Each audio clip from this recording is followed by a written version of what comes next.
Welcome to Smack This, the unofficial Godsmack podcast. I'm your host, Kevin Humphrey, where I talk all things Godsmack. Now, this is episode 9. We're going to talk about the 4 album this week. In fact, I'm actually wearing my 4 shirt, Godsmack 4. So, this week in Godsmack news, there really hasn't been any until I pressed record today. Basically, to remind fans on Instagram about the Boston show, August the 27th. So if you haven't got your tickets, get your tickets. It's actually going to be for a great cause. It's a fundraiser for the Scars Foundation, which is a non-profit organization that they created. I'm anxious to see what they do with this show and the September shows coming up, because they got me wondering, are they going to do the shows that they did during the radio festival tour, as I called it? Same set list? Are they going to change it? Is it going to be a different stage? Are they going to bring in the Battle of the Drums? They didn't do that during the radio festival. If you don't know what I'm talking about, check out episode 2, and where I go down the set list and talk about the shows that they did during that radio festival mini tour.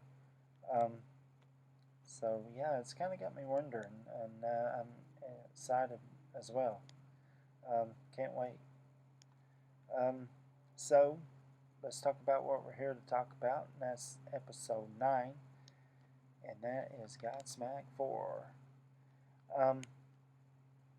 So let's go timeline.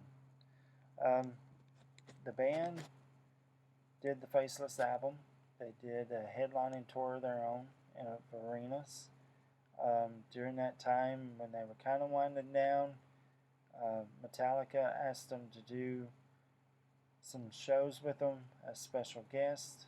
So they actually recorded an EP called The Other Side, which was episode 7. So if you want to hear about that, check that one out. And then after they did the shows with Metallica, they continued on and did their own headlining tour of arenas, places that they missed. And then they actually took a little break. They didn't start recording Godsmack 4 until late of 2005, so they were out there for a while. They recorded it in Sparrow Studios in Hollywood, California, so they changed locations. They did the first 2 albums up in Boston, Faceless, the 3rd album in Miami, Other Side in Honolulu, Hawaii, which probably didn't suck, and then the 4 album in Hollywood, California. It was produced by Sully. It was mixed by a legendary producer, I think one of the best producers out there, or was out there. Sadly, we lost him a few years ago. A guy by the name of Andy Johns. Andy started off as an engineer, and then he worked his way up as producer. Some of the bands that he engineered for were Led Zeppelin, Rolling Stones, Jethro Tull, and then, like I said, he became producer. And some of the bands he produced was Humble Pie, Free, Cinderella, Rod Stewart, Van Halen, L.A. Guns. And that's just some of the bands prior to Godsmack. So he went on to produce other bands. But yeah, like I said, a legend. I mean, Van Halen, Zeppelin, Stones. That's just insane.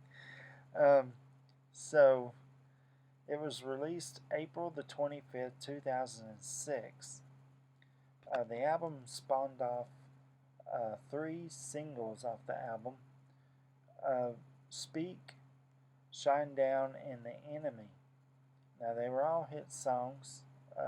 Speak was the only one to get a video for. My guess, and I don't know exactly, so again, it's a guess. Um, if they did two videos for the other two, it wasn't like it was going to get played anywhere. MTV wasn't playing videos anymore. VH1, no, they wouldn't play Godsmack. VH1 Classic, no. So, yeah, I can see why they only did one. The album debuted at #1, so there's another #1 album. Faceless was the other one. It sold 500,000 copies, so it's certified gold in the United States.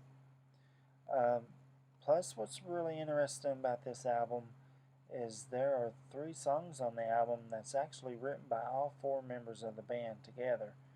That being Living in Sin, Voodoo 2, T-O-O, and One Rainy Night.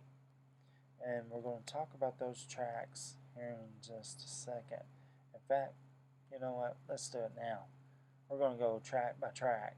Godsmack 4. Now, before I do that, let me hold off for a second. Now, if you watched episode 1, you know that this is my absolute least favorite album cover. I don't like this album cover. Maybe if they changed this black into a different color, maybe kind of made it a little lighter, maybe this would push out more. I don't know. But that's my opinion. But however, like the Faceless album, I do love the back cover. That's an awesome picture of the band. Red and black and silver. That really goes good together. Kind of like that, but again, I don't know. So, let's go track by track. The album kicks off with Living in Sin. Living in Sin intro has some walking and talking in it. There's some kids doing the Now I Lay Me Down to Sleep prayer. And then there's a guitar intro, and it kind of kicks in.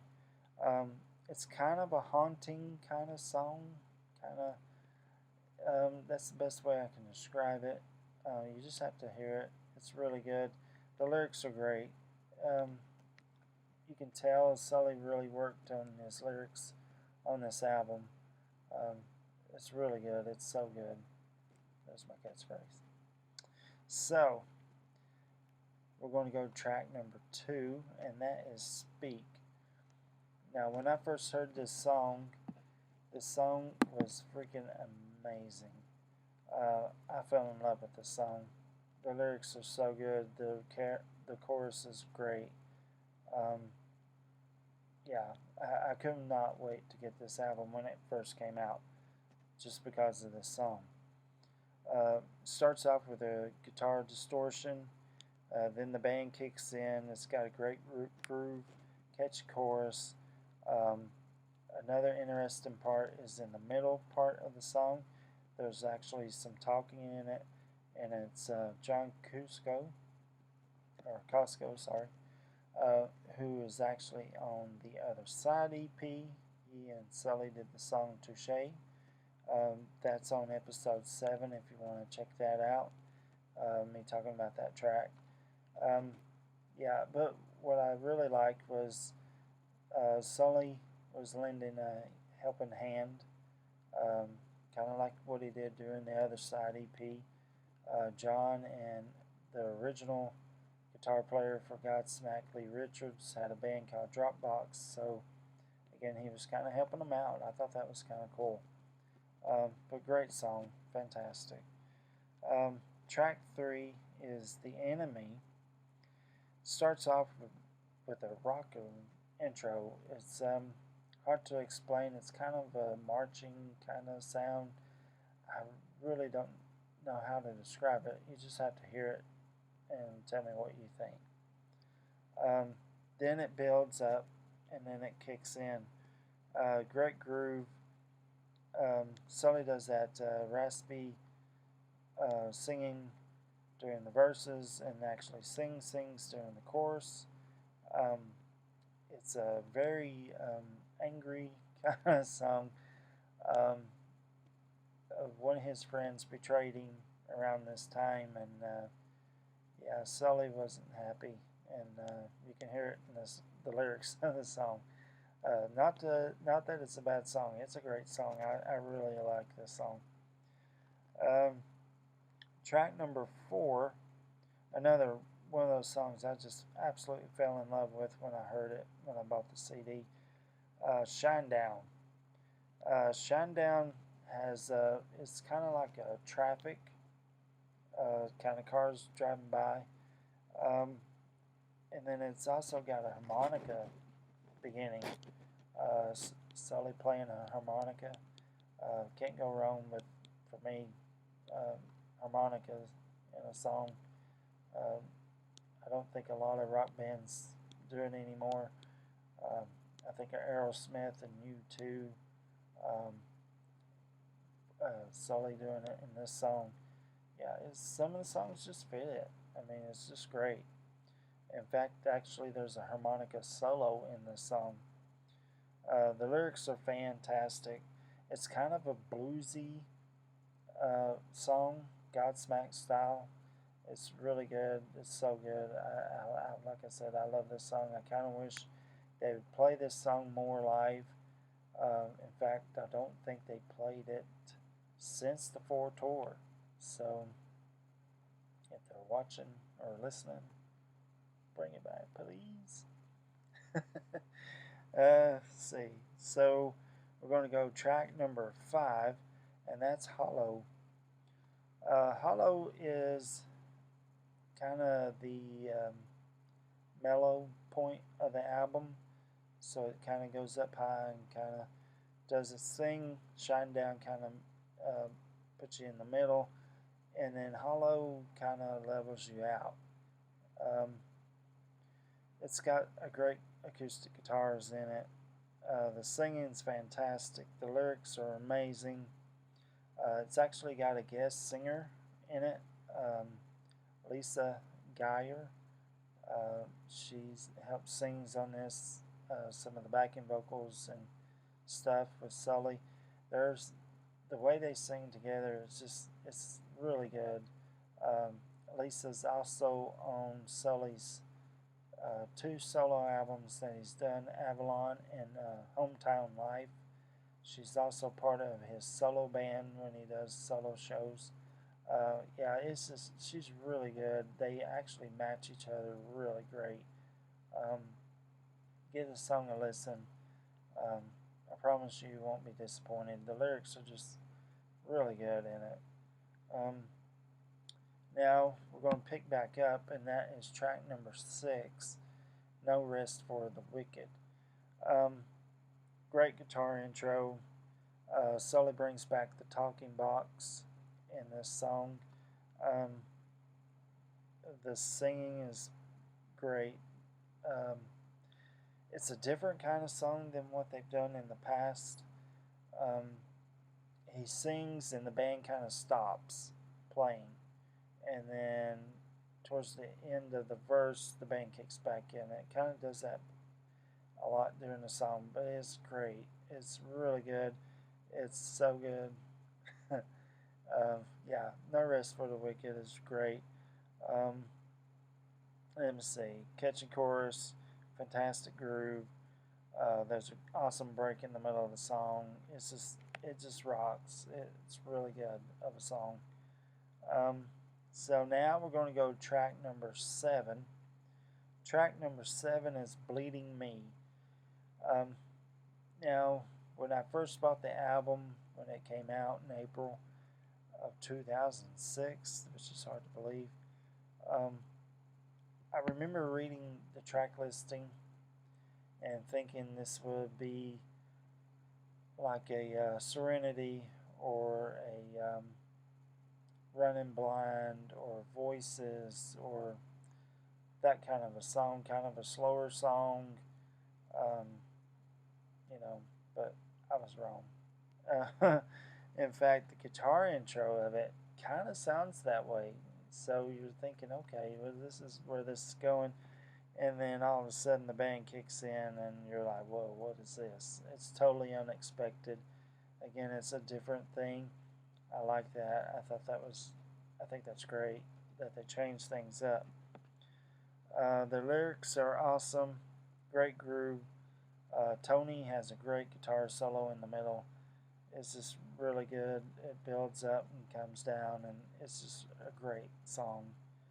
Um, so now we're going to go to track number 8, and that's Voodoo 2, Too.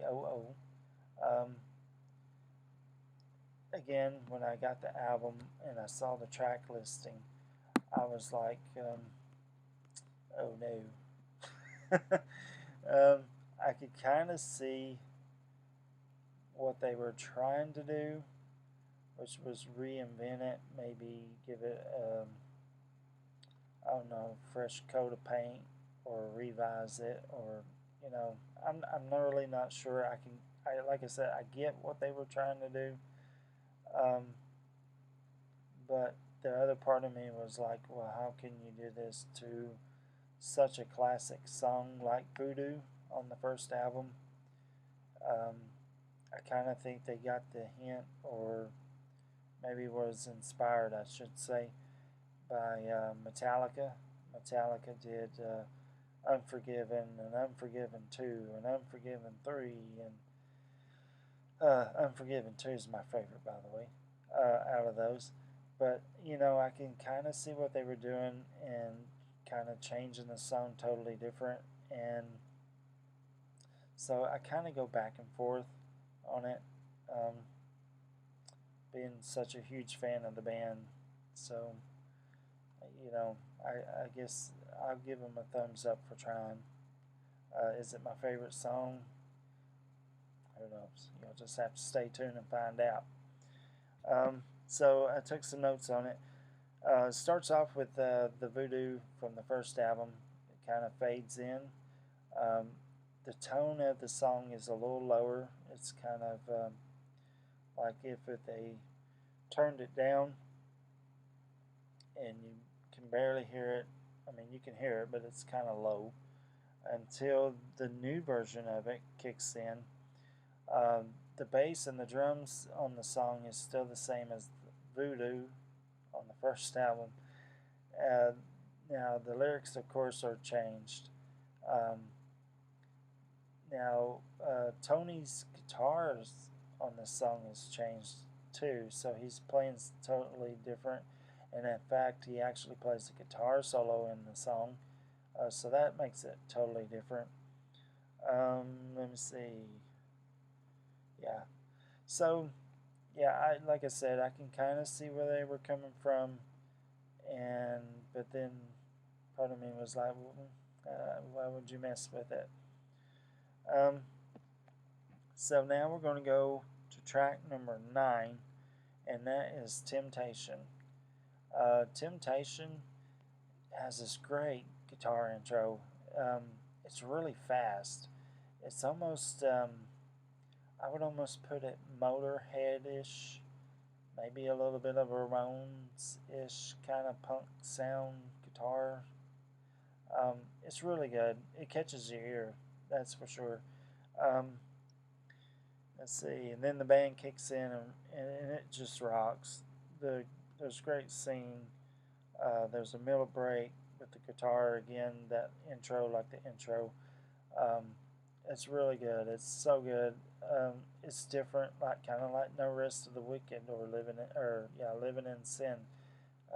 They've changed a lot on this album. Um, they kind of mix things up. I really like this album. Listening to this album all the way through, I listened to it twice yesterday, all the way through, and it made me fall in love with this album all over again. In fact, after I listened to it twice all the way through, I listened to Temptation, easy for me to say, Temptation twice after that. It's that good of a song. Yeah, we're going to go to track number 10, and that's Mama. Mama is it's a ballad. It's Godsmack version of a ballad. Kind of starts off slow like every ballad does, and then kind of builds up on the chorus. And then it's got great guitar playing. There's like a twin guitar playing in it, uh, kind of like a Thin Lizzy. Um, I don't know if it's Sully and Tony playing together or Tony playing to a double track where they played on top of one another. Um, I'd love to ask them about that song, um, about that part. And like I said, it's a slower song, builds up on the chorus. The lyrics are really heartfelt. You can really hear what Sully's singing in this song. Um, Tony's solo is great in it too. Um, it's a really good song. Like I said, it's a ballad ish, Godsmack style. Um, I really like this song a lot. Um, check it out. Now we're going to go to the last track, and that's track number 11, One Rainy Night. Or is it? Um, no, it's not. If you look on the album, it says that One Rainy Night is like 7 minutes and 21 seconds or something like that, but it's not. It's actually the longest song, or I should say, the longest track on Godsmack album. It's 16 minutes long. Um, why? Because there's actually two songs into one. They actually put a hidden track on the album. The hidden track is called Safe and Sound. But first, we're going to talk about the song One Rainy Night. So, it starts off with some rain, obviously. Kind of hear the rain sound. Um, it's kind of gloomy-ish kind of feel to it. Um, the lyrics and the singing are great. Um, it's a really good song. It's a long song, I will say that. Like I said, it's 7 minutes and something. Um, it's not a bad song. I actually really like it a lot. It's a totally different song. It's like um, something that they were really pushing themselves. You could tell that might have been an indie kind of thing. You know, who knows? But they were pushing the envelope. Um, then it just kind of fades out with the rain again, kind of like it started. And now this is where the hidden track is. So if you let the CD keep going, it won't go back to track number one or stop. It'll actually keep playing. There's a total dead silence in it, from 7 to 12 minutes. From the 7 minute mark to the 12 minute mark. That's a better way to say it. And then Safe and Sound kicks in, so you get an extra song that you didn't even know it was on there. So if unless you listen to the album all the way through, in fact, I think that's kind of the idea. So or you can just skip to One Rainy Night and listen to it. But yeah, just let it play out. It's got that quiet. It's totally quiet until that part, and about 12 minutes in, and then Safe and Sound kicks in. Um, it's got a great guitar riff. The band kicks in. It's got a rock and groove in it. The lyrics and singing are fantastic. Tony actually really shreds on this song, um, and it's a great way to end the album. Um, Now, why it didn't make the album officially, I don't know. Maybe they did it on purpose to make you listen to it all the way through. Um, I think it was smart.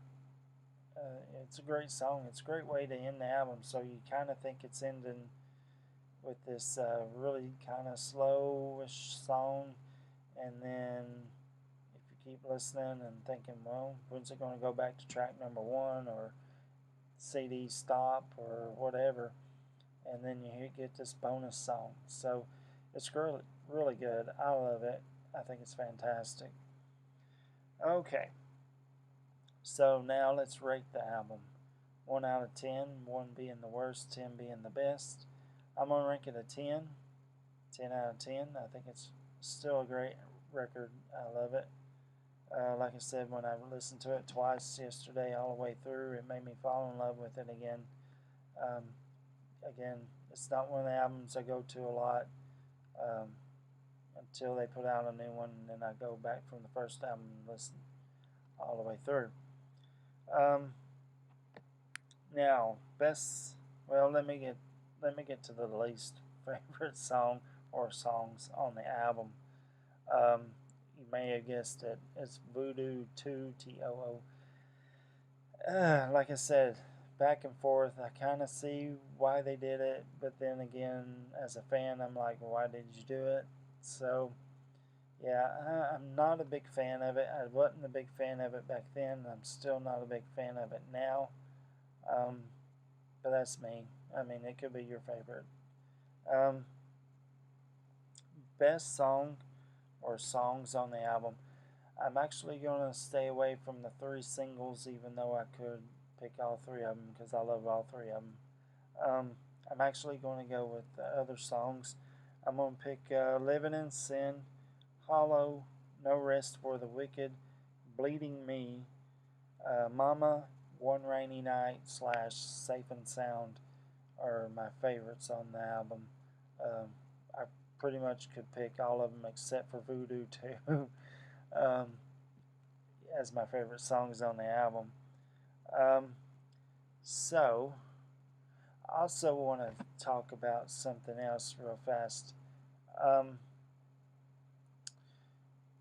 How they got the name Godsmack 4 album was pretty obvious. They kind of tipped their hat to Led Zeppelin 4, Foreigner 4, Black Sabbath Volume 4. So that's how they came up with the name of the album. So it's kind of obvious. I kind of forgot to talk about that part, but it is what it is. Okay, so also what I was going to talk about was you can follow me on Twitter. It's Kevin Humphrey, KevinHumphreyTN. You can follow me there. You can also follow me on Instagram and TikTok at KEVTN47, where I post a bunch of pictures of Godsmack stuff. I talk about upcoming episodes, just to kind of keep you in the link.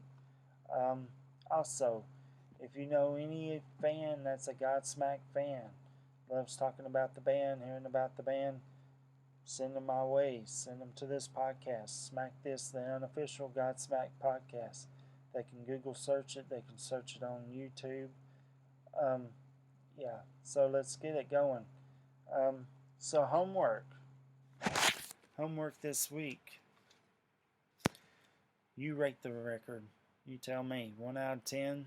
1 being the worst, 10 being the best. What's your favorite song or songs? What's your least favorite song or songs on the album?